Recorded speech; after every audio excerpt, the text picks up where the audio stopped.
അനുനാക്കി 28-ാം എപ്പിസോഡിലേക്ക് എല്ലാവർക്കും സ്വാഗതം. ഇത്തവണയും നമ്മൾ രണ്ട് കഥയാണ് പറയുന്നത്. ഒന്നാമത്തെ കഥയുടെ പേര് ദി ഡച്ച്മണ്ട് വുഡ്സ് എൻകൗണ്ടർ എന്നാണ്. 1979 നടന്ന ഒരു ഏലിയൻ എൻകൗണ്ടർ കേസാണിത്.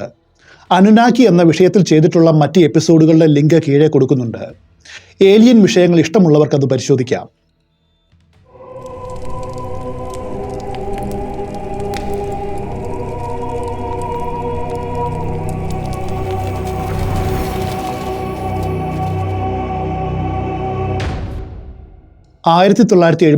നവംബർ 5 നല്ല തണുപ്പുള്ളൊരു പ്രഭാതം. സ്കോട്ട്ലൻഡിലെ വെസ്റ്റ് ലോത്തീനിൽ താമസിക്കുന്ന ഒരു ഫോറസ്റ്റ് ഓഫീസറായിരുന്നു 61 വയസ്സുള്ള റോബർട്ട് ടൈലർ. പതിവ് പോലെ അന്നും തന്റെ ജോലിയുടെ ഭാഗമായിട്ട് വർക്ക് ട്രക്കിൽ കയറി അദ്ദേഹം പുറപ്പെട്ടു. കൂടെ അയാളുടെ ഒരു ചുവന്ന സെറ്റർ നായയും ഉണ്ടായിരുന്നു. ഇരുവരും ഡച്ച്മണ്ട് ലോ എന്ന പ്രദേശത്തേക്കാണ് പോയത്. ലെവിൻസ്റ്റൺ ഡെവലപ്മെന്റ് എന്ന വൻകിട കോർപ്പറേഷനിലെ ജീവനക്കാരനാണ് റോബർട്ട് ടൈലർ. അദ്ദേഹത്തിന് ഈ പ്രദേശം കൈവെള്ളയിലെ രേഖ പോലെ പരിചിതമായിരുന്നു. രാവിലെ ഏകദേശം 10:30 അയാൾ തന്റെ ജോലി സ്ഥലത്ത് എത്തിച്ചേർന്നു. അടുത്ത കാലത്തായിട്ട് കമ്പനി അവിടെ പ്ലാന്റ് ചെയ്ത ചില മരത്തൈകളുടെ വളർച്ചയും പുരോഗതിയും പരിശോധിക്കലായിരുന്നു അയാളുടെ ജോലി. MIT എന്ന് വിളിക്കുന്ന ഹൈവേയിൽ നിന്നും കുറച്ച് ഉള്ളിലേക്ക് കയറി ഒറ്റപ്പെട്ടു നിൽക്കുന്ന ഒരു ചെറിയ വനമുണ്ട്. ഈ വനവും താണ്ടി അല്പദൂരം പിന്നിട്ടാൽ മാത്രമാണ് കമ്പനി തൈകൾ നട്ട സ്ഥലത്ത് എത്തിച്ചേരുവാൻ കഴിയൂ. എന്നാൽ നായക്കൊപ്പം പതിവ് പോലെ അന്ന് രാവിലെ ട്രക്കിൽ കയറി അവിടെ വന്നിറങ്ങുമ്പോൾ തന്റെ ജീവിതം എന്നേക്കുമായിട്ട് മാറി മറിയുമെന്ന് അദ്ദേഹം ചിന്തിച്ചു പോലും കാണില്ല. റോബർട്ട് ടൈലർ തന്റെ പിക്കപ്പ് വനപാതയുടെ അടുത്തായിട്ട് പാർക്ക് ചെയ്തു. എന്നിട്ട് നായയും കൂട്ടി അവിടേക്ക് നടന്നു. ഒടുവിൽ അദ്ദേഹം തുറസായിട്ടുള്ളൊരു സ്ഥലത്ത് എത്തുകയാണ്. അവിടെ നട്ട മരത്തൈകൾ പരിശോധിക്കുമ്പോൾ തന്റെ പിന്നിലായിട്ട് ഒരു വലിയ ശബ്ദം റോബർട്ട് കേട്ടു. ഞെട്ടിത്തിരിഞ്ഞു നോക്കിയപ്പോൾ കണ്ട കാഴ്ച ഇതായിരുന്നു. അയാൾക്ക് പിന്നിലായിട്ട് വായുവിൽ ഏകദേശം 20 അടി നീളവും 12 അടി ഉയരവുമുള്ള ഒരു വലിയ ഗോളാകൃതിയിലുള്ള വസ്തു ചുറ്റിത്തിരിയുന്നു. അതിന് തിളങ്ങുന്ന കറുത്ത നിറമായിരുന്നു. ശരിക്കും പറഞ്ഞാൽ ഗോളാകൃതിയിലുള്ള ഒരു ലോഹത്തൊപ്പി. അങ്ങനെയാണ് പിന്നീട് അദ്ദേഹം അതിനെ വിശേഷിപ്പിച്ചത്. സാൻഡ് പേപ്പറുകൾ ഉരച്ചതുപോലെ അതിൽ നിറയെ പോറലുകൾ കാണാമായിരുന്നു. ആ വാഹനം വായുവിൽ നിശ്ചലമായും അതുപോലെ നിശബ്ദമായും പൊങ്ങിക്കിടന്നു. അതിനു മുകളിലായിട്ട് കാണപ്പെട്ട ഗോളത്തിൽ വൃത്താകൃതിയിൽ ചെറിയ ജാലകങ്ങൾ ഉണ്ടായിരുന്നു. അതിലേക്ക് ടൈലർ കൗതുകത്തോടെ നോക്കി. പെട്ടെന്ന് അയാൾ നോക്കി നിൽക്കുമ്പോൾ അതിൻ്റെ നിറം മാറുവാൻ തുടങ്ങി. ആ ക്രാഫ്റ്റ് അദൃശ്യമാകും പോലെയാണ് തോന്നിയത്. ആദ്യം അത് സുതാര്യമായിട്ടൊന്നും മങ്ങുകയും പിന്നീട് പൂർവ്വസ്ഥിതിയിലാവുകയും ചെയ്തു.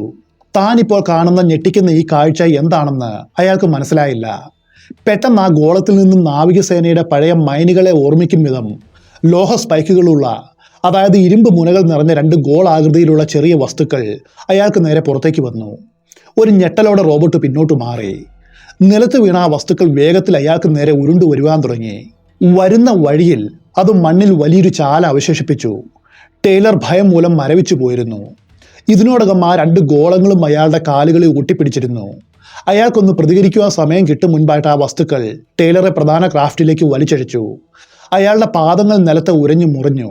അതിന് തൊട്ടു പിന്നാലെ ആ ഗോളങ്ങളിൽ നിന്നും രൂക്ഷഗന്ധമുള്ള എന്തോ വാതകം പുറപ്പെട്ടു. വൈകാതെ അയാളുടെ ബോധം നഷ്ടമായി. അടുത്ത ഓർമ്മ വരുമ്പോൾ ടൈലർ പുല്ലിൽ മുഖം കമിഴ്ന്നു കിടക്കുകയാണ്.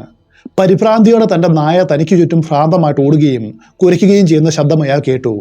നായയെ ശാന്തനാക്കുവാനായിട്ട്, അതിനോട് സംസാരിക്കുവാനായിട്ട് അയാൾ ശ്രമിച്ചപ്പോഴാണ് തന്റെ ശബ്ദം പുറത്തേക്ക് വരുന്നില്ല എന്ന് റോബർട്ട് തിരിച്ചറിഞ്ഞത്. ടൈലർ എഴുന്നേറ്റ് നിൽക്കുവാനായിട്ട് കിണഞ്ഞു പരിശ്രമിച്ചു. പക്ഷെ കഴിഞ്ഞില്ല. ശരീരത്തിലെ സകല ഊർജവും നഷ്ടപ്പെട്ടതുപോലെ അയാൾക്ക് തോന്നി. അല്പസമയത്തിനുള്ളിൽ ശരീരം പൂർവ്വസ്ഥിതിയിലായി. അപ്പോഴാണ് അയാൾക്ക് ഒരു വിധത്തിൽ തന്റെ പിക്കപ്പ് ട്രക്കിലേക്ക് ഇഴഞ്ഞെന്നോണം നീങ്ങുവാനും ഒടുവിൽ എങ്ങനെയോ ഡ്രൈവർ സീറ്റിൽ കയറി പറ്റുവാനും കഴിഞ്ഞത്. എന്നാൽ അയാൾ സമനില അപ്പോഴും വീണ്ടെടുത്തിരുന്നില്ല. അതുകൊണ്ട് പരിഭ്രാന്തി മൂലം ടൈലർക്ക് വഴിതെറ്റുകയും ഒടുവിൽ ട്രക്ക് ഒരു ചെളിയിലേക്ക് ഓടിച്ചു കയറ്റുകയും ചെയ്തു. എത്ര ശ്രമിച്ചിട്ടും പിക്കപ്പ് അതിൽ നിന്നും ഓടിച്ചു കയറ്റുവാനായിട്ട് കഴിഞ്ഞില്ല. ഒടുവിൽ ട്രക്കിൽ നിന്നും ഇറങ്ങി കാൽനടയായിട്ട് ദീർഘദൂരം യാത്ര ചെയ്താണ് വീട്ടിൽ തിരിച്ചെത്തിയത്. ടൈലറിന്റെ രൂപം കണ്ട് ഭാര്യ മേരി ഞെട്ടിപ്പോയി.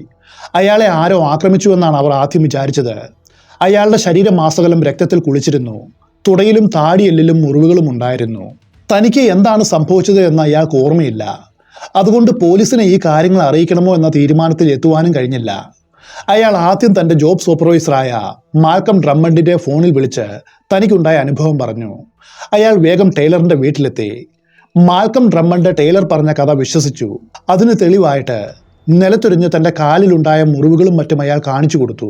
അതോടെ ഈ സംഭവം നടന്ന സ്ഥലം തനിക്ക് കാണിച്ചു തരണമെന്ന് ഡ്രമ്മണ്ട് ആവശ്യപ്പെട്ടു. അയാൾ തന്നെയാണ് പോലീസിലും വിവരം അറിയിച്ചത്. അവസാനം എല്ലാവരും ചേർന്ന് അവിടേക്ക് പുറപ്പെട്ടു. അവിടെയുള്ള മണ്ണിൽ വിചിത്രമായിട്ടുള്ള ധാരാളം അടയാളങ്ങൾ കാണപ്പെട്ടിരുന്നു. സാധാരണഗതിയിൽ അറിയപ്പെടുന്ന ഒരുതരം യന്ത്രത്തിനും ഇങ്ങനെയൊരു മാർക്ക് സൃഷ്ടിക്കുവാനായിട്ട് കഴിയില്ല എന്ന് അവർക്ക് മനസ്സിലായി. ഈ അടയാളത്തിന്റെ പിന്നിൽ എന്താണെന്ന് വിശദീകരിക്കുവാനായിട്ട് പോലീസിന് കഴിഞ്ഞില്ല. അതുപോലെ തന്നെയായിരുന്നു ടൈലറുടെ പാൻസിൽ കണ്ട കീറലുകളും. അതും എന്തുകൊണ്ടുണ്ടായതാണെന്ന് മനസ്സിലായില്ല. അയാളെ നിലത്തു നിന്നും മുകളിലേക്ക് വലിച്ചുയർത്തുവാൻ വേണ്ടി എന്നോണം ആ തുണിയിൽ ദ്വാരവും വീണിരുന്നു. എന്തോ വിശദീകരണമില്ലാത്ത പ്രതിഭാസം ഇവിടെ സംഭവിച്ചിട്ടുണ്ട്. അത്രമാത്രം അധികാരികൾക്ക് മനസ്സിലായി. അവർ അന്വേഷണം ആരംഭിച്ചു. അതവരെ എത്തിച്ചത് ഉത്തരം ലഭിക്കാത്ത അനേകം ചോദ്യങ്ങളിലേക്കാണ്. അന്വേഷണത്തിന്റെ ആദ്യപടിയായിട്ട് പോലീസുകാർ മിലിറ്ററിയുടെ ഉൾപ്പെടെ പ്രൈവറ്റ് സിവിലിയൻ ഫ്ലൈറ്റ് ലോഗുകൾ അരിച്ചു പെറുക്കി. 1979 നവംബർ 5 പുലർച്ചെ ഒരു എയർക്രാഫ്റ്റ് പോലും ഈ പ്രദേശത്തിന് മുകളിലൂടെ പറന്നിട്ടില്ല എന്ന റിപ്പോർട്ടാണ് അവർക്ക് കിട്ടിയത്. എന്നാൽ ഇത് മാത്രമല്ല അവരെ ഞെട്ടിച്ചത്. ടൈലർ മാത്രമായിരുന്നില്ല ഈ ക്രാഫ്റ്റ് കണ്ടത്. അന്ന് രാവിലെ മറ്റൊരാളും ഈ പ്രദേശത്തു നിന്നും വിചിത്രമായിട്ടുള്ള ഒരു ആകാശവാഹനം പറന്നു പോയതായിട്ട് കണ്ടിരുന്നു. മാത്രവുമല്ല, ആ സ്ഥലത്ത് നടത്തിയ സമഗ്രമായിട്ടുള്ള പരിശോധനയിൽ കൂടുതൽ തെളിവുകളും കിട്ടി. അതെല്ലാം പരിശോധിക്കുമ്പോൾ അയാൾ ഒരിക്കലും കളവ് പറഞ്ഞതല്ല എന്ന് പോലീസിന് മനസ്സിലായി. അവിടെ 3ഓളം വ്യത്യസ്തമായിട്ടുള്ള അടയാളങ്ങൾ കാണപ്പെട്ടു. അതിൽ ആദ്യത്തേത് ഗോവണി പോലെ തോന്നിക്കുന്ന സമാന്തരമായിട്ടുള്ള 2 ചാലുകളായിരുന്നു. ഓരോ ചാലിനും 8 അടി നീളവും 8 അടി അകലവും ഉണ്ടായിരുന്നു. രണ്ടാമത്തെ ചാലിൽ വട്ടത്തിൽ 40ഓളം ചെറിയ ചെറിയ കുഴികൾ അങ്ങിങ്ങായിട്ട് കാണപ്പെട്ടു. ഈ കുഴികൾക്ക് ഏകദേശം 4 ഇഞ്ച് വ്യാസവും അത്ര തന്നെ ആഴവും ഉണ്ടായിരുന്നു. മണ്ണിൽ കാണപ്പെട്ട കുഴികൾ ഉണ്ടാക്കിയ വസ്തുവാണോ ടൈലറുടെ പാൻറിൽ ദ്വാരമുണ്ടാക്കിയത് എന്ന് ഒരിക്കലും അന്വേഷിക്കപ്പെട്ടിട്ടില്ല. ആ സമയത്ത് വലിയ വാർത്തയായിരുന്നു ഈ എൻകൗണ്ടർ. എന്നാൽ വൈകാതെ അതിൻ്റെ വിശദാംശങ്ങളെല്ലാം നിഗൂഢമായിട്ട് അപ്രത്യക്ഷമായി. ഇപ്പോൾ നെറ്റിൽ തിരഞ്ഞാലും ഈ സംഭവവുമായിട്ട് ബന്ധപ്പെട്ട് വളരെ കുറച്ച് വിവരങ്ങൾ മാത്രമാണ് കിട്ടൂ. എന്നാൽ മുൻപ് അങ്ങനെ ആയിരുന്നില്ല എന്ന് പറയപ്പെടുന്നു. ധാരാളം ഇൻഫർമേഷൻസ് ഉണ്ടായിരുന്നു. അതെല്ലാം തേഞ്ഞു മാഞ്ഞു പോയി. എന്തായാലും പോലീസ് റോബർട്ടിനെ ഏതെങ്കിലും ക്രിമിനൽസ് ആക്രമിച്ചതാകും എന്നെഴുതി ഈ കേസ് അവസാനിപ്പിക്കുകയാണ് ചെയ്തത്. സംഭവ സ്ഥലത്തു നിന്നും കിട്ടിയ അവസാനത്തെ തെളിവ് മണ്ണിൽ കണ്ടെത്തിയ വലിയൊരു കുഴിയായിരുന്നു. നിരവധി ടൺ ഭാരമുള്ള ഏതെങ്കിലും ഒരു വസ്തു അവിടെ നിലത്ത് ഇറങ്ങിയിരുന്നു എന്ന് ഇതിൽ നിന്നും വ്യക്തമാണ്. ഈ അടയാളം എങ്ങനെ ഉണ്ടായെന്ന തൃപ്തികരമായിട്ടുള്ള വിശദീകരണം ഇന്നുവരെ ആരും കൊടുത്തിട്ടുമില്ല. ഏകദേശം 20 മിനിറ്റോളം റോബർട്ട് ടൈലർ അബോധാവസ്ഥയിലൂടെ കടന്നുപോയെന്ന് അനുമാനിക്കപ്പെടുന്നു. UFO അന്വേഷകർ ഡെഷ്മോണ്ട് വനത്തിലെ സംഭവങ്ങൾ ചേർത്ത് വെച്ച് ഒരു ടൈം ലൈൻ ഉണ്ടാക്കിയപ്പോഴാണ് ഇത് മനസ്സിലായത്. അന്ന് രാവിലെ എന്താണ് സംഭവിച്ചത്? ഇന്നും അതൊരു നിഗൂഢതയാണ്. ഒന്നറിയാം, റോബർട്ട് ടൈലറിന് ബോധം വന്നപ്പോൾ ആ വലിയ ക്രാഫ്റ്റും ഗോളങ്ങളും അടക്കം ഒന്നും തന്നെ അവിടെ ഉണ്ടായിരുന്നില്ല. അടുത്ത കഥ കുറച്ച് ഫേമസ് ആയിട്ടുള്ള ഒന്നാണ്. റണ്ടൽഷാം ഫോറസ്റ്റ് ഇൻസിഡന്റ്. 1980 ഈ സംഭവം നടന്നത്. ലോകത്തിലെ ഏറ്റവും പ്രശസ്തമായിട്ടുള്ള UFO മിസ്റ്ററികളിൽ ഒന്നാണിതെന്ന് പറയപ്പെടുന്നു. അമേരിക്കയിൽ ഉണ്ടായതിൽ വെച്ച് ഏറ്റവും പ്രശസ്തമായ UFO മിസ്റ്ററിയാണ് റോസ്വെൽ ഇൻസിഡന്റ്. അതുപോലെ ബ്രിട്ടനിൽ ഉണ്ടായതിൽ വെച്ച് ഏറ്റവും പ്രശസ്തമായിട്ടുള്ള UFO എൻകൗണ്ടറാണ് റണ്ടൽഷാം ഫോറസ്റ്റ് ഇൻസിഡന്റ്. അതുകൊണ്ട് ഈ സംഭവത്തെ ബ്രിട്ടീഷ് റോസ്വെൽ ഇൻസിഡന്റ് എന്ന് വിളിക്കാറുണ്ട്. 1980 മുതൽ ഇങ്ങോട്ട് നോക്കിയാൽ പലപ്പോഴും മാധ്യമങ്ങളിൽ ഇത് വലിയ ചർച്ചാ വിഷയമായിട്ടുമുണ്ട്. ആ കഥ ഇങ്ങനെയാണ്. ഇംഗ്ലണ്ടിലെ സഫോക്കിലെ ഇപ്സ്വിച്ച് എന്ന പ്രദേശത്തിനടുത്തായിട്ട് കിഴക്ക് ഭാഗത്താണ് റണ്ടൽഷാം ഫോറസ്റ്റ് ഉള്ളത്. ഏകദേശം 6 മൈലോളം വീതിയും പൈൻ മരങ്ങൾ തിങ്ങി നിറഞ്ഞതുമായി ഈ വനത്തിന്റെ പടിഞ്ഞാറൻ ഭാഗത്തുള്ള വുഡ് ബ്രിഡ്ജിലാണ് RAF എന്ന ചുരുക്കപ്പേരിൽ അറിയപ്പെടുന്ന റോയൽ എയർഫോഴ്സ് ബേസ് ഉള്ളത്. ബ്രിട്ടന് ഇവിടെ 2 ബേസുകൾ ഉണ്ടായിരുന്നു. അവരുടെ രണ്ടാമത്തെ സൈനിക താവളമായ ബെൻ വാട്ടേഴ്സ് ഉള്ളത് റണ്ടൽഷാം വനത്തിന്റെ വടക്ക് കിഴക്ക് ഭാഗത്താണ്. അതുപോലെ അമേരിക്കയ്ക്കും ഇവിടെ 2 സൈനിക താവളങ്ങൾ ഉണ്ടായിരുന്നു. Wing commander colonel Gordon E. വില്യംസിന്റെ കീഴിലാണ് ഒരെണ്ണം പ്രവർത്തിക്കുന്നത്. കേണൽ ടെഡ് കോൺറാഡിനായിരുന്നു ബേസിന്റെ മുഴുവൻ ചുമതലയും. 1980 ഡിസംബർ 26 വുഡ്സ് ബ്രിഡ്ജിലുള്ള സൈനിക താവളത്തിന്റെ കിഴക്കൻ ഗേറ്റിൽ US എയർഫോഴ്സിലെ സുരക്ഷാ ഉദ്യോഗസ്ഥരും അതുപോലെ സ്റ്റാഫ് സർജന്റുമാരുമായ ബഡ് സ്റ്റഫാൻസും ഫസ്റ്റ് ക്ലാസ് എയർമാനായ ജോൺ ബറോസും കാവൽ നിൽക്കുകയായിരുന്നു. അപ്പോൾ മുതലാണ് അസാധാരണമായിട്ടുള്ള സംഭവ പരമ്പരകൾക്ക് തുടക്കം കുറിച്ചത്. അർദ്ധരാത്രി കഴിഞ്ഞപ്പോൾ അവർ ഒരു കാഴ്ച കണ്ടു. ഉടൻ തന്നെ മേലധികാരിയായ ജെയിംസ് ജിം പെന്നിസ്റ്റനെ വിളിച്ച് ഇരുവരും ഇങ്ങനെ പറഞ്ഞു. റണ്ടൽഷാം വനത്തിന് മുകളിലായിട്ട് ആകാശത്ത് ഒരു വലിയ പ്രകാശം തങ്ങൾ കാണുന്നുണ്ട്. അതേ സമയത്ത് അയാൾക്ക് മറ്റൊരു റിപ്പോർട്ട് കൂടി കിട്ടുകയാണ്. 2-3 സെക്കൻഡുകൾക്കുള്ളിൽ 60 മൈൽ ദൂരം വേഗത്തിൽ പറക്കുന്നൊരു വസ്തുവിന്റെ സാന്നിധ്യം ഈ പ്രദേശത്തുണ്ടെന്ന് റഡാർ ഓപ്പറേറ്റർമാർ പെന്നിസ്റ്റൺ റിപ്പോർട്ട് ചെയ്തു. അത് വെച്ച് കണക്ക് കൂട്ടിയാൽ ആ വസ്തുവിന്റെ വേഗം മണിക്കൂറിൽ 1000 കണക്കിന് മൈലുകൾ വരും. മിന്നൽ വേഗത്തിൽ സഞ്ചരിച്ച UFO പിന്നീട് തിരികെ വന്ന് ഒരു വാട്ടർ ടവറിന് സമീപത്ത് നിശ്ചലമായിട്ട് നിൽക്കുകയും അതിനുശേഷം വനത്തിന് മുകളിലൂടെ ചുറ്റിക്കറങ്ങി നീങ്ങുകയും ചെയ്തു.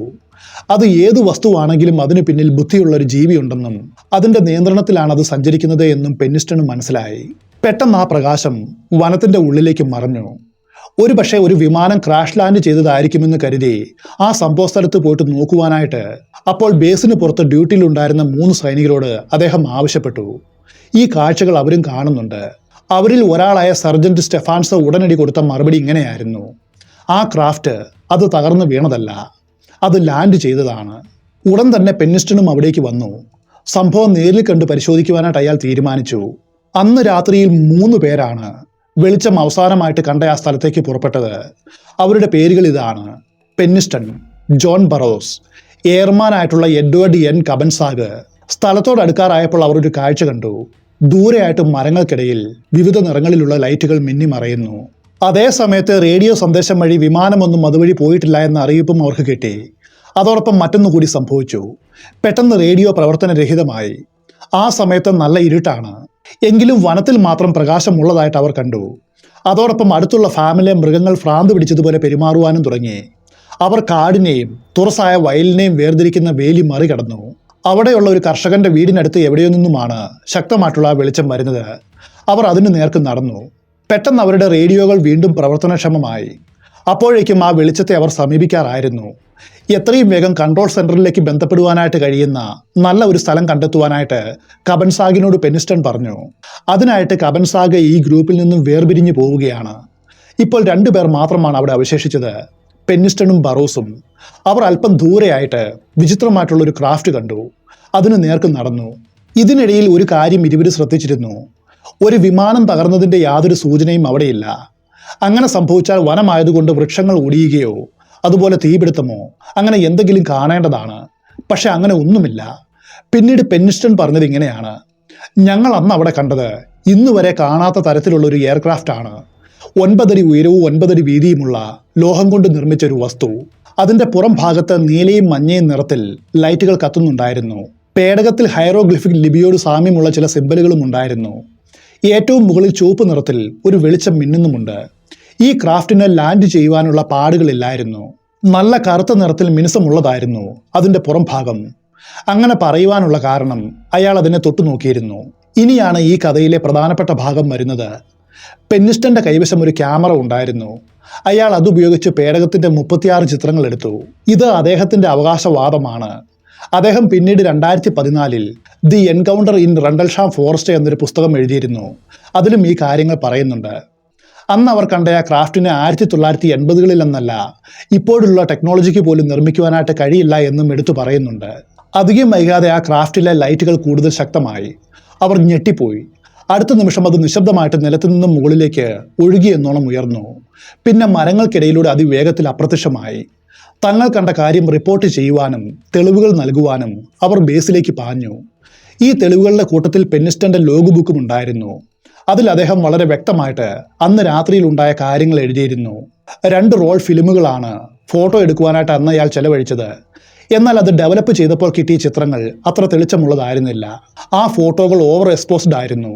എന്നുവെച്ചാൽ വെളിച്ചത്തിന്റെ തീവ്രത കൊണ്ട് ചിത്രങ്ങൾ കൂടുതൽ ബ്രൈറ്റ് ആയിരിക്കും. അതുകൊണ്ട് തന്നെ ഡീറ്റെയിൽസ് വളരെ കുറവായിരിക്കും. ഡിസംബർ 26 രാവിലെ ക്യാപ്റ്റൻ മൈക്ക് വെറോണിയും മാസ്റ്റർ സർജന്റ് റേ ഗുല്ലിസും ഉൾപ്പെടുന്ന ഒരു ടീം നടത്തിയ അന്വേഷണത്തിൽ UFO ലാൻഡ് ചെയ്തു എന്ന് പറഞ്ഞ സ്ഥലത്തിന് സമീപമുള്ള മരങ്ങളിൽ പൊള്ളലേറ്റ പാടുകളും അതുപോലെ ഒടിഞ്ഞ ശിഖരങ്ങളും കണ്ടെത്തിയിരുന്നു. അതുകൂടാതെ ബ്രിട്ടീഷ് മിനിസ്ട്രി ഓഫ് ഡിഫൻസിലെ സയന്റിസ്റ്റുകൾ ആ സൈറ്റിലെ റേഡിയേഷൻ ലെവൽ ശരാശരിയേക്കാളും വളരെ ഉയർന്നതായിട്ട് കണ്ടെത്തി. വിശദമായിട്ടുള്ള ഒരു അന്വേഷണം നടത്തുവാനായിട്ട് അവർ തീരുമാനിച്ചു. ഇതിനിടയിൽ അന്നത്തെ പ്രസിഡന്റായിരുന്ന മാർഗരറ്റ് താച്ചർ ആ അധികാരികളോട് അവർ കണ്ട കാര്യങ്ങളൊന്നും ജനങ്ങൾ അറിയരുത് എന്നും അത് മറച്ചു വെക്കണമെന്ന് ആവശ്യപ്പെട്ടു എന്നും പറയപ്പെടുന്നു. എന്തായാലും പോലീസിന്റെ അന്വേഷണ റിപ്പോർട്ട് ഇങ്ങനെയായിരുന്നു: മരങ്ങളിൽ പാടുകൾ ഉണ്ട് എന്നുള്ളത് ശരിയാണ്. ചെറിയ ഏതാനും മരച്ചില്ലകളും ഒടിഞ്ഞിട്ടുണ്ട്. അത് ചിലപ്പോൾ മൃഗങ്ങൾ ചെയ്തതായിരിക്കും. എന്നാൽ ഇതിനോടകം ഈ വാർത്ത മാധ്യമങ്ങളുടെ അടുക്കലും എത്തിയിരുന്നു. അവർ മുൻ പേജിൽ തന്നെ ഇത് പബ്ലിഷ് ചെയ്തു. അജ്ഞാതമായിട്ടുള്ളൊരു വസ്തു അവിടെ വന്നിരുന്നു എന്നതിന് വേണ്ടത്ര തെളിവുകളും അവർ മുൻപോട്ട് വന്ന് ശേഖരിച്ചു. നിലത്ത് കാണപ്പെട്ട പാടുകൾ, അതുപോലെ മരങ്ങൾക്കേറ്റ പൊള്ളലുകൾ, ഇതൊക്കെ അവയിൽ ചിലത് മാത്രമാണ്. ഇതാണ് Rendlesham forest UFO first incident. Second incident ഉണ്ടായാൽ മാത്രമാണല്ലോ ഫസ്റ്റ് ഇൻസിഡന്റ് എന്ന് പറയുവാനായിട്ട് കഴിയൂ. അതെ, തൊട്ടു പിന്നാലെ മറ്റൊരു എൻകൗണ്ടർ കൂടി അവിടെ സംഭവിച്ചിരുന്നു. ഒന്നാമത്തെ ഇൻസിഡന്റ് നടന്ന 2 ദിവസത്തിന്റെ ഉള്ളിൽ റണ്ടൽഷാം വനത്തിലെ പരിശോധനകളെല്ലാം അവർ പൂർത്തിയാക്കിയിരുന്നു. അതിന്റെ അടുത്ത ദിവസം മറ്റൊന്നുകൂടി സംഭവിച്ചു. ഒരു കൂട്ടം സൈനികരാണ് ആ കാഴ്ച കണ്ടത്. അതേ വനത്തിൽ മറ്റൊരു UFO വീണ്ടും പ്രത്യക്ഷപ്പെട്ടിരിക്കുന്നു. അവർ വേഗം ഈ കാഴ്ച മേലുദ്യോഗസ്ഥരെ അറിയിച്ചു. ഇത്തവണ ഇതേക്കുറിച്ച് അന്വേഷിക്കുവാനായിട്ട് അവിടേക്ക് പുറപ്പെട്ട ഓഫീസർമാരിൽ സർജന്റ് അഡ്രിയാൻ ബുസ്റ്റിൻസയും ലാറി വാറനും ഉണ്ടായിരുന്നു. അവർ UFO സൈറ്റിലെത്തിയപ്പോൾ കണ്ട കാഴ്ച ഇതാണ്.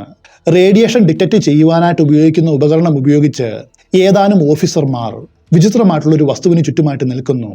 അതിൽ നിന്നും ഒരു ചുവന്ന വെളിച്ചം പുറപ്പെട്ട് 20 അടി ദൂരെ നിലത്തായിട്ട് പതിച്ചിരുന്നു. അപ്പോൾ ആ ചുവന്ന പ്രകാശം കൂടുതൽ തീവ്രമായി. അതോടൊപ്പം എന്തോ പൊട്ടിത്തെറിക്കുന്ന ശബ്ദവും കേട്ടു. അവരുടെ കണ്ണുകൾ മഞ്ഞളിച്ചു പോയി. പിന്നെ എല്ലാം സാധാരണ നിലയിലായി. അവരുടെ കണ്ണുകൾ ചുറ്റുപാടുകളുമായിട്ട് മെല്ലെ മെല്ലെ ഇണങ്ങിച്ചേർന്നു. അവാജ്യമായിട്ടുള്ള ഒരു ശാന്തതയാണ് അവർക്കപ്പോൾ തോന്നിയത്. എന്താണിപ്പോൾ സംഭവിച്ചത്? അവർ ചിന്തിച്ചു. അപ്പോഴാണ് മറ്റൊരു കാഴ്ച കൂടി കണ്ടത്.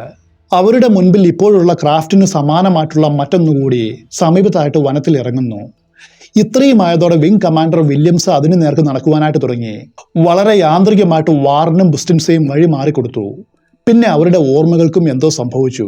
സുബോധം തിരിച്ചു വന്നപ്പോൾ വാറൻ കണ്ട കാഴ്ച ഇതാണ്. ആ വസ്തുവിന് മുൻപിലായിട്ട് വില്യംസ് നിൽക്കുന്നു. അയാളുടെ സമീപത്തായിട്ട് മനുഷ്യനോട് സാദൃശ്യമുള്ളൊരു രൂപം നിൽക്കുന്നു. അവർക്ക് തിരിച്ചറിയുവാനായിട്ട് കഴിയാത്ത എന്തോ ഉപകരണങ്ങൾ ഘടിപ്പിച്ച തിളക്കമുള്ള വസ്ത്രങ്ങളായിരുന്നു ആ ജീവി ധരിച്ചിരുന്നത്. 4 അടിയോളം ഉയരമുള്ള ഒരു കുട്ടിയെ പോലെയാണ് അത് കാണപ്പെട്ടത്. വിംഗ് കമാൻഡറെ തുറച്ചു നോക്കുന്ന അതിൻ്റെ കണ്ണുകൾ വളരെ വലുതും കറുത്തതുമായിരുന്നു. അതേ സമയത്ത് ഡെപ്യൂട്ടി കമാൻഡർ ചാൾസും വിംഗ് കമാൻഡർ ഹാൾട്ടും അവിടേക്ക് വന്നു. അവരുടെ കൈവശം ഇത്തവണ റെക്കോർഡർ ഉണ്ടായിരുന്നു. അതുപയോഗിച്ച് അവർ അത് റെക്കോർഡ് ചെയ്തു. മൊത്തം 18 മിനിറ്റ് നീളുന്നൊരു ഓഡിയോ അവർക്ക് റെക്കോർഡ് ചെയ്യുവാനായിട്ട് കഴിഞ്ഞു. റെക്കോർഡിങ്ങിനിടെ ആശ്ചര്യത്തോടെ ഹാൾട്ട് പറയുന്നതും അതിൽ റെക്കോർഡായിരുന്നു. അതിങ്ങനെയായിരുന്നു: ഞങ്ങൾ അതിനെ കണ്ടുകൊണ്ടിരിക്കുന്നു. ഏകദേശം 200-300 വാര അകലെയാണത്. ഞങ്ങളുടെ നേർക്ക് ഒരു വലിയ കണ്ണ് ചിമ്മും പോലെയാണ് ആ ക്രാഫ്റ്റ് കാണുന്നത്. അതിൽ നിന്നും വരുന്ന പ്രകാശം കണ്ണുകളെ എരിച്ചു കളയും പോലെ തോന്നുന്നു. ഈ എൻകൗണ്ടർ അവർക്ക് പൂർണ്ണമായിട്ടും മനസ്സിലാക്കുവാനായിട്ട് കഴിയും മുൻപ് ക്രാഫ്റ്റ് ചെറുതായിട്ട് ചുറ്റിക്കറങ്ങുവാൻ തുടങ്ങി. തുടർന്ന് 45 ഡിഗ്രി തിരിഞ്ഞ് നേരെ വായുവിലേക്ക് ഉയർന്നു. ഒരു തണുത്ത കാറ്റും അന്തം വിട്ട ഏതാനും മനസ്സുകളും മാത്രം അവിടെ അവശേഷിച്ചു. എന്തായിരിക്കും അന്ന് സംഭവിച്ചത്? നിരവധി തിയറികൾ പലരും മുൻപോട്ട് വയ്ക്കുന്നുണ്ട്. അതുകൂടിയൊന്നും നമുക്ക് പരിശോധിക്കാം. താഴെ പറയുന്നവയിൽ എന്തെങ്കിലും ഒന്നായിരിക്കാം റണ്ടൽഷാമിന് മുകളിൽ കണ്ട വസ്തുക്കളെന്ന് ചില സംശയാലുക്കൾ വാദിക്കുന്നു. ഒന്നുകിൽ തകർന്നു വീണ ഒരു വിമാനം, അല്ലെങ്കിൽ അപ്പോളോ ക്യാപ്സൂളിൻ്റെ ഒരു കോപ്പിയുമായിട്ട് അതുവഴി പോയൊരു ഹെലികോപ്റ്റർ, അതുമല്ലെങ്കിൽ ഓർഫോർഡ് നെസ്റ്റ് ലൈറ്റ് ഹൗസിൽ നിന്നും വരുന്ന വെളിച്ചം. ആ വെളിച്ചം തട്ടി അവർക്കുണ്ടായ ഇല്യൂഷൻ ആയിരിക്കാം ഇത്. ബ്രിട്ടീഷ് സർക്കാർ പുറത്തുവിട്ട ഔദ്യോഗികമായിട്ടുള്ള പ്രസ്താവനയും ഇതുതന്നെയാണ്. ഇതൊന്നുമല്ലെങ്കിൽ ഒരു രഹസ്യ സൈനിക പരീക്ഷണം, അല്ലെങ്കിൽ എയർമാൻമാരുടെ നിർദോഷമായിട്ടുള്ള ഒരു തമാശ. ഇതിൽ ഏതെങ്കിലും ഒന്നായിരിക്കും ഇതിന് പിന്നിലുള്ളതെന്ന് അവർ പറയുന്നു. എന്നാൽ ആ സമയത്ത് ഒരു വിമാനമോ ഹെലികോപ്റ്ററോ അതുവഴിക്ക് പോയതിൻ്റെ യാതൊരു തെളിവോ അതുപോലെ അവ തകർന്നു വീണതിൻ്റെ അവശിഷ്ടമോ വനത്തിൽ നിന്നും കണ്ടെടുക്കുവാനായിട്ട് കഴിഞ്ഞുമില്ല. ചിലർ പറയുന്നത് അന്ന് അവർ കണ്ടത് ബഹിരാകാശത്തു നിന്നും പുറന്തള്ളിയ സ്പേസ് വേസ്റ്റ് ആയിരിക്കുമെന്നാണ്. തെക്കൻ ഇംഗ്ലണ്ടിലെ ഭൂമിയുടെ അന്തരീക്ഷത്തിലേക്ക് പ്രവേശിച്ചപ്പോൾ അതൊരു അഗ്നിഗോളമായിട്ട് മാറിയിരിക്കണം. അത് കണ്ട് തെറ്റിദ്ധരിച്ചതാകാം. ഓരോരുത്തരും അവരവർക്ക് തോന്നിയ ആശയങ്ങളുമായിട്ട് ഈ സംഭവത്തെ വിശദീകരിക്കുവാനായിട്ട് മുൻപോട്ട് വന്നു. എങ്കിലും അവരുടെ ഈ സിദ്ധാന്തങ്ങൾക്കൊന്നും നിലത്ത് കാണപ്പെട്ട അടയാളങ്ങൾക്കോ അതുപോലെ മരത്തിലേറ്റ പൊള്ളലുകൾക്കോ അമിതമായിട്ടുള്ള റേഡിയേഷനോ അവർ കണ്ടുവെന്ന് പറയുന്ന ക്രാഫ്റ്റിനോ അതുപോലെ ഏലിയൻ രൂപത്തിനോ തൃപ്തികരമായിട്ടുള്ള വിശദീകരണം കൊടുക്കുവാനായിട്ട് കഴിഞ്ഞിട്ടില്ല. 1980കളിൽ നടന്ന ഈ സംഭവങ്ങൾ ഇന്നും ആളുകളെ അമ്പരപ്പിക്കുകയും വിസ്മയിപ്പിക്കുകയും ചെയ്യുന്നു. ഇതുകൊണ്ടും അവിടെയുള്ള UFO കാഴ്ചകളും അതിനെ തുടർന്നുണ്ടായ റിപ്പോർട്ടുകളും അവസാനിച്ചില്ല. പിന്നീട് വന്ന ആഴ്ചകളിൽ പലരും തങ്ങളും UFO കണ്ടുവന്ന റിപ്പോർട്ടുകളുമായിട്ട് മുൻപോട്ട് വന്നു. നിക് പോപ്പ് എന്നു പേരുള്ളൊരു വ്യക്തി 1985 മുതൽ 2006 വരെ ബ്രിട്ടീഷ് ഡിഫൻസ് മിനിസ്ട്രിയിൽ ജോലി ചെയ്തിരുന്നു. ആ സമയത്ത് നിരവധി UFO ഇൻസിഡൻറ്റുകളെക്കുറിച്ച് അദ്ദേഹത്തിന് നേരിട്ട് ധാരാളം കാര്യങ്ങൾ കിട്ടിയിരുന്നു. ഗവൺമെൻറ് ഇതേക്കുറിച്ച് അന്വേഷിക്കുവാനും അവ രാജ്യത്തിന് ഭീഷണിയാണോ എന്ന് കണ്ടെത്തുവാനും അദ്ദേഹത്തെ ചുമതലപ്പെടുത്തി. എന്നാൽ വൈകാതെ സർക്കാർ അദ്ദേഹത്തിൻ്റെ വകുപ്പ് അടച്ചു പൂട്ടുകയും അദ്ദേഹത്തോട് രാജിവയ്ക്കുവാനായിട്ട് നിർബന്ധിക്കുകയും ചെയ്തു. അതോടെ നിക് പോപ്പ് ഒരു ഫ്രീലാൻസ് ജേർണലിസ്റ്റായിട്ട് മാറി. റണ്ടൽഷാം ഇൻസിഡൻറ്റിനെ കുറിച്ച് അദ്ദേഹം പറയുന്നത് അന്ന് രാത്രിയിൽ ഒരു UFO വനത്തിൽ ഇറങ്ങിയത് സത്യമാണെന്നും മറ്റുള്ളവർ വളച്ചൊടിക്കും പോലെയല്ല കാര്യങ്ങളെന്നുമാണ്. ഇത്രയുമാണ് ഇന്നത്തെ കഥകൾ.